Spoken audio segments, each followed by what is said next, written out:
এই গাইস আসসালামু আলাইকুম বন্ধুরা, আপনি কেমন আছেন? নিশ্চয়ই ভালো আছেন বন্ধুরা। আজকে আমরা চলে আসছি রাত্রে হালিম খাওয়ার জন্য। এটি একটি রাস্তার খাবার, খুবই অসাধারণ।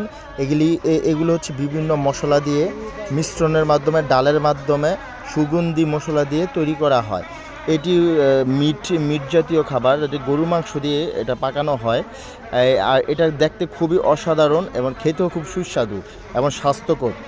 বন্ধুরা, এখন মশলা দিয়ে দিচ্ছি ধন্যবাদ, লবণ, ঠিক আছে। এখন এখন জিরা, কালি জিরা, লবণ দেওয়া হচ্ছে, লেবু দেওয়া হচ্ছে। এর সাথে রুটি দিয়ে এই সুস্বাদু হালিমটা খেতে খুবই অসাধারণ এবং স্বাস্থ্যকর।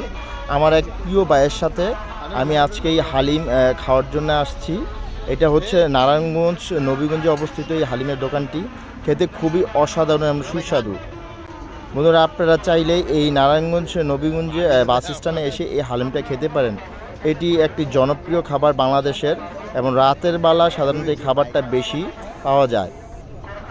খুবই অসাধারণ, এবং বন্ধুরা আপনারা আসতে পারেন এবং এই নারায়ণগঞ্জে এই হালিমটা খেতে পারেন। বন্ধুরা, আপনারা অবশ্যই লাইক, কমেন্ট, শেয়ার করতে ভুলবেন না। টাটা, বাই বাই, আল্লাহ হাফেজ।